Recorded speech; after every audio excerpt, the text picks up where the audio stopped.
ऐसा चाहूँ राज में जहाँ मिले सबन को अन्न, छोटे बड़े सब सम बसे, रविदास रहे प्रसन्न। संत शिरोमणि रविदास जी की जन्म दिवस आप सभी को हार्दिक शुभकामनाएं। नमस्कार, स्वागत है आप सबका माँ दुर्गा टीजीटी टेस्ट ग्रुप में। टीजीटी और टीजीटी संबंधित महत्वपूर्ण question, political science subject. Paper निर्माता है माँ दुर्गा टीजीटी ग्रुप के सदस्य मुन्ना यादव और टेस्ट सीरीज का ये चौथा क्रम है। डेट 11/12/2022 को ये पेपर कराया गया था मुन्ना यादव जी के द्वारा। माँ दुर्गा टीजीटी टेस्ट ग्रुप के बेहद ही सक्रिय सदस्य मुन्ना यादव जी, जो माध्यमिक शिक्षा चयन बोर्ड में धरने पे बढ़ चढ़ कर हिस्सा लिया था। विक्की खान जी के नेतृत्व में जब प्रदर्शन हो रहा था कड़ाके की ठंड में, इनके साथ उपस्थित माँ दुर्गा टीजीटी ग्रुप के सदस्य शैलेश, उपेंद्र और अमित यादव। तो ये पेपर निर्माता हैं मुन्ना यादव जी।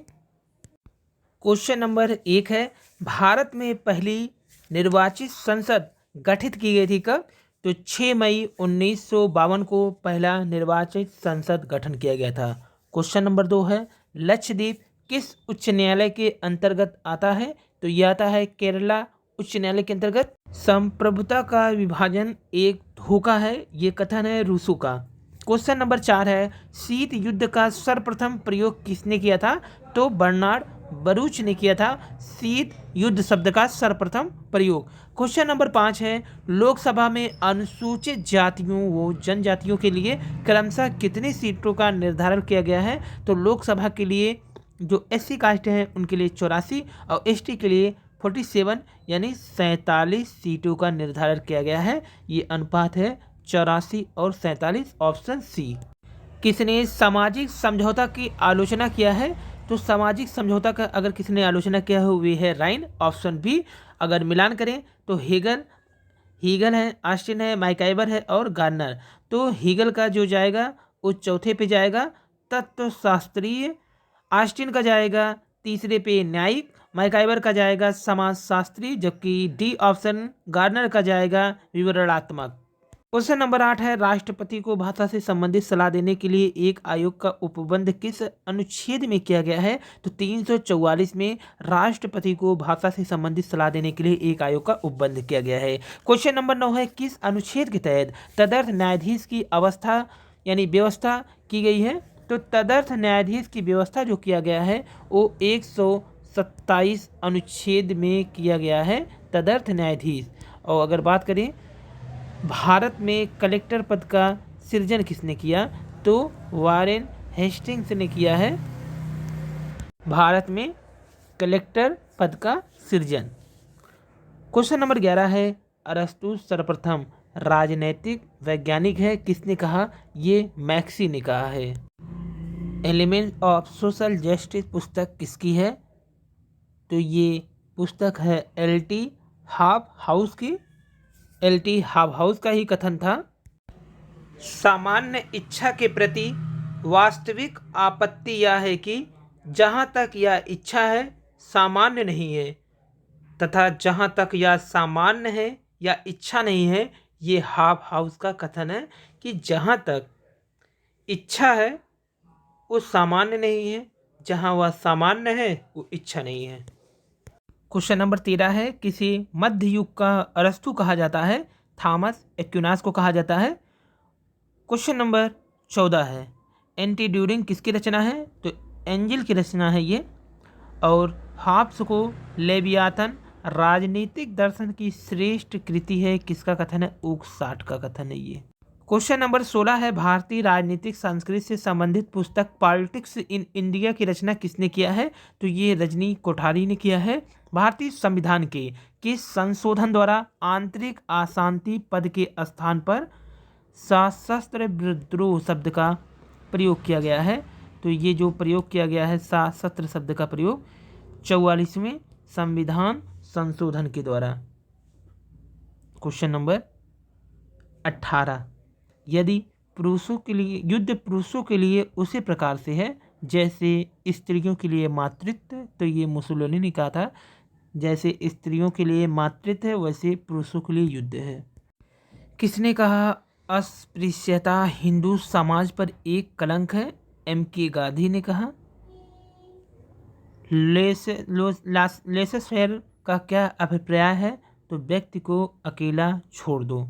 पूना पैक्ट हुआ था, तो पूना पैक्ट जो हुआ था 1932 में हुआ था। और क्वेश्चन नंबर 22 है, राज्य विधि का शिशु व जनक दोनों है, ये कथन है मैकाइवर का। सुरक्षा परिषद के अस्थायी सदस्यों की संख्या कुल 5 है। क्वेश्चन नंबर 24 है, बेंथम के उपयोगितावाद में संशोधन करने वाले दार्शनिक कौन थे? G.S. मिल थे। क्वेश्चन नंबर 25 है, न्याय सामाजिक भी है और व्यक्तिगत भी है, ये प्लेटो ने कहा है। क्वेश्चन नंबर 26 है, ब्रिटिश संविधान का अस्तित्व नहीं है, ये किसका कथन है? तो डी टाकविले का कथन है ये। क्वेश्चन नंबर 27 है, मैकियावेली के लिए प्रिंस की रचना कब किए थे? तो मैकियावेली प्रिंस की रचना 1513 ईस्वी में किए थे। क्वेश्चन नंबर 28 है, पूर्ण स्वराज की मांग भारतीय राष्ट्रीय कांग्रेस के किस अधिवेशन में किया गया था? लाहौर अधिवेशन में किया गया था। क्वेश्चन नंबर 29 है, कौन संविधान संशोधन भारतीय संघ के किसी राज्य को पृथक होने से रोकता है? तो 16वां संविधान संशोधन ये किसी भी भारतीय राज्य को भारत से पृथक होने से रोकता है। यहाँ पे ये 16वां संविधान संशोधन, तो 16वां संविधान संशोधन भारतीय संघ से किसी राज्य को पृथक होने से रोकता है। क्वेश्चन नंबर 30 है, अगस्त प्रस्ताव कब पारित किया गया या प्रस्तुत किया गया? तो 8 अगस्त 1940 को। क्वेश्चन नंबर 31, यूटोपिया किसकी पुस्तक है? Thomas More. Physics and politics पुस्तक किसकी है? तो ये वेंज हार्ट का पुस्तक है, फिजिक्स एंड पॉलिटिक्स। वह सरकार सर्वोत्तम है जो सबसे कम शासन करे, ये फ्रीमैन का कथन है। अंतर्राष्ट्रीय विधि के जनक कौन है? ग्रोशियस हैं। क्वेश्चन नंबर 35 है, सबसे निकृष्ट राज्य भी सबसे उत्कृष्ट अराजकता से अच्छा है, हॉब्स का कथन है। क्वेश्चन नंबर 36 है, संयुक्त राष्ट्र संघ का सचिवालय कहाँ पे है? तो ये न्यूयॉर्क में है। क्वेश्चन नंबर 37 है, न्यायिक पुनरावलोकन का सिद्धांत भारत ने किस देश से ग्रहण किया है? ये अमेरिका से ग्रहण किया है। क्वेश्चन नंबर 38 है, राजनीतिक दल की सर्वप्रथम परिभाषा किसने दिया है? एडमंड बर्क ने दिया है। क्वेश्चन नंबर 39 है, वेलफेयर स्टेट किसकी रचना है? हॉफमैन की रचना है वेलफेयर स्टेट। रूसो को किस देश का निवासी माना जाता है? तो रूसो फ्रांस का निवासी था। लेकिन अगर रूसो का जन्म स्थान पूछेगा तो इनका जन्म हुआ था जिनेवा यानी स्विट्जरलैंड में, जबकि जीवन इनका कहाँ पे गुजरा? जीवन अपना गुजारा फ्रांस में। तो वास्तविक निवासी ये फ्रांस के थे, लेकिन जन्म इनका स्विट्जरलैंड में हुआ था। जन्म हुआ था 1712 में, मृत्यु हुआ था 1778 में। इनकी प्रसिद्ध पुस्तक है सामाजिक समझौता, और दूसरा इमाइल, और तीसरा है discourses on art of science, जिसने रूसो को काफ़ी प्रसिद्धि दिलाया था। तो रूसो का यही प्रसिद्ध निबंध था जो विज्ञान तथा कला की प्रगति ने नैतिकता को भ्रष्ट करने में योग दिया अथवा उसको विसिद्ध करने में। इसी निबंध में एक स्थान पर लिखते भी हैं कि हमें फिर से अज्ञान, भोलापन, निर्धनता दे दो और हमें वे सुखी बना सकते हैं। क्वेश्चन नंबर 41 है, शासक वर्ग को कंचन व कामनी से दूर रहना चाहिए, प्लेटो ने कहा था। क्वेश्चन नंबर 42 है, भारतीय संविधान के प्रस्तावना में संशोधन कितनी बार हुआ है? तो सिर्फ एक बार हुआ है। क्वेश्चन है 43, जो लेखक राज्य को संघों का संघ मानते उन्हें बहुलवादी कहते हैं, तो उन्हें क्या कहा जाता है? बहुलवादी। जो संघों का संघ मानते हैं उन्हें बहुलवादी कहते हैं। क्वेश्चन नंबर 44 है, निम्न में किसी देश में एकमात्र शासन व्यवस्था है? तो निम्न में से किस देश में एकमात्र शासन व्यवस्था? यूके का जो शासन व्यवस्था है वो एकात्मक है। संघ लोक सेवा आयोग का निर्माण किस एक्ट के तहत हुआ है? तो 1935 एक्ट के तहत हुआ है संघ लोक सेवा आयोग। समान निर्वाचन हेतु एक निर्वाचन क्षेत्र का निर्धारण किया जाता है, परिसीमन आयोग के द्वारा किया जाता है। परिसीमन आयोग के द्वारा किया जाता है एक सामान्य निर्वाचक हेतु निर्वाचन क्षेत्र का निर्धारण। क्वेश्चन नंबर 47, भारत में प्रधानमंत्री का क्या किया जाता है, तो प्रधानमंत्री यहाँ पे नियुक्त किया जाता है। प्रधानमंत्री यहाँ पे नियुक्त होता है। फेडरल गवर्नमेंट का लेखक कौन है, तो केसी हियर है। और राज्य का वर्ग सिद्धांत किसने प्रतिपादित किया, मार्क्स ने। किस अधिनियम के द्वारा कंपनी के व्यापारिक व राजनीतिक कार्यों को अलग कर दिया गया, 1784 का पिट्स इंडिया एक्ट के द्वारा कंपनी के व्यापारिक राजनीतिक कार्यों को अलग किया गया। क्वेश्चन नंबर 51 है, सर्वोच्च न्यायालय में सबसे बड़ी खंडपीठ किस मामले में बनी थी, तो केशवानंद भारती मामले में। किस मामले में निर्धारित किया गया कि वाक एवं अभिव्यक्ति की स्वतंत्रता में प्रेस की स्वतंत्रता भी शामिल है, तो ये था साकल प्रेस पेपर्स मिल वाला मैटर था, जिसमें वाक एवं अभिव्यक्ति की स्वतंत्रता में प्रेस का भी स्वतंत्रता शामिल किया गया था, साकर पेपर मिल्स।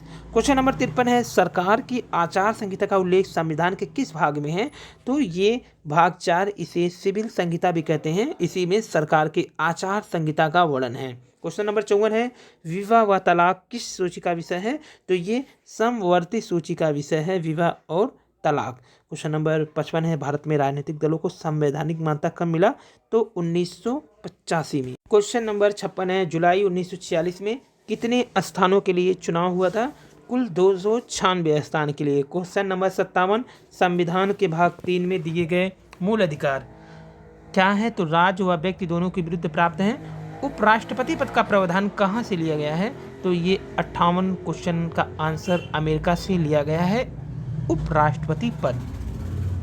क्वेश्चन नंबर 62 है, किस मामले में सर्वोच्च न्यायालय ने फैसला सुनाया कि जीने के अधिकार में मरने का अधिकार शामिल नहीं है, तो ज्ञान कौर बनाम पंजाब राज्य का मैटर था ये, ज्ञान कौर बनाम पंजाब राज्य। भारतीय संविधान इनमें से सबसे बड़ी ऋणी है, तो ये भारत शासन अधिनियम 1935 का ऋणी है। वहीं संविधान का कौन सा अनुच्छेद उच्च न्यायालय को अभिलेख न्यायालय घोषित करता है, तो 215 उच्च न्यायालय को अभिलेख न्यायालय घोषित करता है, जबकि 317 में लोक सेवा आयोग के किसी सदस्य का हटाया जाना है। 324 में निर्वाचन के अधीक्षण व निदेशन में नियंत्रण का निर्वाचन आयोग में निहित होना है, और राज्यों के लिए उच्च न्यायालय ये 214 में है। और क्वेश्चन नंबर 62 है, सामाजिक और आर्थिक लोकतंत्र की स्थापना में सहायक होते हैं नीति निर्देशक तत्व। ये कुल क्वेश्चन संख्या 62 के साथ ही ये वीडियो कंप्लीट हुआ।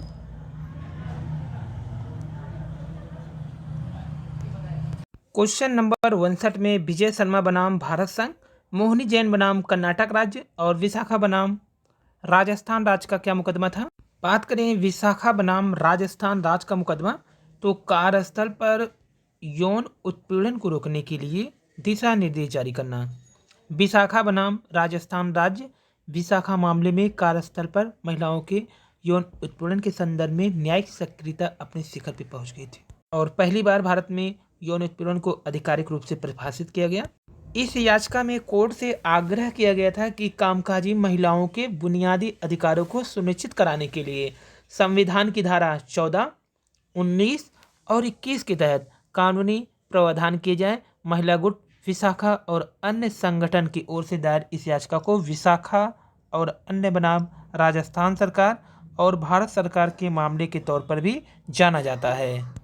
अनुच्छेद 14 क्या है, विधि के समता। अनुच्छेद 19 वाक स्वतंत्रता आदि विषयक कुछ अधिकारों का संरक्षण, और अनुच्छेद 21 जो है प्राण एवं दैहिक स्वतंत्रता का संरक्षण। मैटर देख लेते हैं, मोहिनी जैन बनाम कर्नाटक, भारत सर्वोच्च न्यायालय 1992 का। इस मामले में उत्तर प्रदेश राज्य के एक निवासी ने कर्नाटक सरकार द्वारा जारी एक अधिसूचना को चुनौती दिया, जिसमें निजी मेडिकल कॉलेज को उन छात्रों से अधिक शुल्क लेने की अनुमति दी गई थी जिन्हें सरकारी सीट आवंटित नहीं दी गई थी।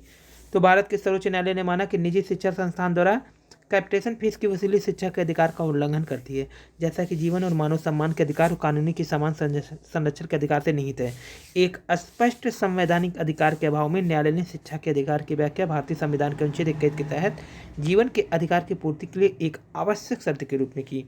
इसके अलावा न्यायालय ने माना कि राज्य के एजेंट के रूप में कार्य करने वाले निजी संस्थान का कर्तव्य है वे उच्च शिक्षा तक समान पहुँचे और गैर भेदभाव सुनिश्चित करें। और केस देख लेते हैं, विजय शर्मा बनाम भारत संघ या विजय शर्मा और श्रीमती कीर्ति बनाम भारत संघ 2007 के मामले में कहा गया महिला को गंभीर मानसिक चोट पहुंचती है जबकि एमटीसी अधिनियम गर्भपात की अनुमति देता है। अगर बच्चे की कल्पना की जाती है तो इस केस में किसी भी बच्चे को धरती पर जन्म लेने से रोका नहीं जा सकता है तथा जन्म लेना भी एक प्रकार का मौलिक अधिकार है, परंतु कुछ परिस्थितियां ऐसी होती है कि जिनमें एक प्रकार से किसी बच्चे का जन्म लेना हानिकारक होता है। उन्हीं परिस्थितियों को देखते हुए एमपीटी एक्ट 1971 का निर्माण किया गया। एमपीटी जिसे बोलते हैं भारतीय दंड संहिता की धाराएं 312 से लेकर के 314 तक गर्भपात से संबंधित अपराधों का उल्लेख करती है। इसमें बताया गया कि महिला की सहमति के विरुद्ध गर्भपात दंडनीय अपराध है। महिला की सहमति से महिला के जीवन में नहीं तो किए गए गर्भपात दंडनीय नहीं है। गर्भ का चिकित्सीय समापन अधिनियम 1971 के तहत भी महिला के जीवन की रक्षा हेतु प्रावधानों का उल्लेख किया गया है। इसी अधिनियम का निर्माण कुछ गर्भों का समापन पंजीकृत चिकित्सक द्वारा की जाने से या उससे संबंधित विषयों के प्रावधान करने के उद्देश्य से किया गया। यह अधिनियम 1 अप्रैल 1972 से लागू है। और ये कहानी है छोटी उम्र और बड़े कारनामे के। लैटिन अमेरिका देश चिली में एक 16 साल की लड़की अपने रैप के जरिए वहाँ की मूल निवासी मापुचे कम्युनिटी, तो देखिए ये जो कम्युनिटी है यहाँ की, इसे बोलते हैं मापुचे। ये चिली की कम्युनिटी है, मापुचे कम्युनिटी है। इसके अधिकारों के लिए जो कि आवाज़ उठा रही थी वो खुद भी इसी कम्युनिटी से हैं। परफॉर्मेंस के दौरान अक्सर अपने ट्रेडिशनल मापुचे ड्रेस में दिखती थी। तो एमसी मिल्ले का पूरा नाम है मिल्ले जराकोलिया है। 16 साल की एमसी चिली की उभरती हुई रैप स्टार है। साथ ही वो मापुचे कम्युनिटी के आंदोलन का प्रमुख चेहरा भी है। वो अपने गाने के बोल में यूरोपीय उपनिवेशवादियों के खिलाफ देश के सबसे बड़े स्वदेशी समूह यानी मापुचे कम्युनिटी के 500 साल के संघर्षों को बताती है। एमसी मापुचे कम्युनिटी को लेकर सोशल मीडिया पर काफ़ी मुखर है। इंस्टाग्राम पर उसके 25,000 से अधिक फॉलोवर हैं। नए संविधान के सपोर्ट में एमसी अपने पिता एलेक्स जरा के साथ पॉलिटिकल रैली परफॉर्म भी कर चुकी है। तो नए संविधान के पक्ष में चलाया कैंपेन। तो एमसी मिलारे ने कुछ दिन पहले राजधानी सैंटियागो जो कि चिली की राजधानी है में अभियान में जोरदार प्रदर्शन किया। उनका यह परफॉर्मेंस देश के एक नए संविधान पर मतदान करने से ठीक एक सप्ताह पहले था। अपने दमदार प्रदर्शन के बाद एमसी ने इंटरव्यू में कहा, मेरे अंदर दो इंसान है। कभी कभी मैं एक छोटी लड़की की तरह महसूस करती हूँ, कभी कभी खेलती हूँ, मजा आता है और हंसती हूँ। ऑन स्टेज में रैप के जरिए सब कुछ कहती हूँ। यह मुझे आज़ाद करता है। जब मुझे माइक मिलता है तो मैं एक अलग इंसान होती हूँ। अगर नए संविधान को मंजूरी मिल जाती है तो यह मूल निवासियों के अधिकार की सुरक्षा करने वाला होगा। हालांकि एमसी वोट देने के लिए काफ़ी छोटी थी, लेकिन वो उन 100 आर्टिस्ट में शामिल है जिन्होंने नए संविधान के पक्ष में कैंपेन चलाया। आपको बता दें मापुचे कम्युनिटी का 500 साल से संघर्ष चल रहा है। चिली में साल 2019 के अक्टूबर में सामाजिक गैर बराबरी को लेकर के 12 लाख लोग सड़क पर धरना प्रदर्शन के लिए उतरे। लोगों की मांग आर्थिक सुधार की थी। वहाँ अमीर और गरीब के बीच बहुत ज़्यादा अंतर है। प्रदर्शन का असर देखते हुए वहाँ की सरकार ने नए संविधान की ड्राफ्ट की बात कही। साथ ही मापुचे कम्युनिटी को उसमें शामिल करने की बात कही गई है। ये था आज का वीडियो। नमस्कार, धन्यवाद।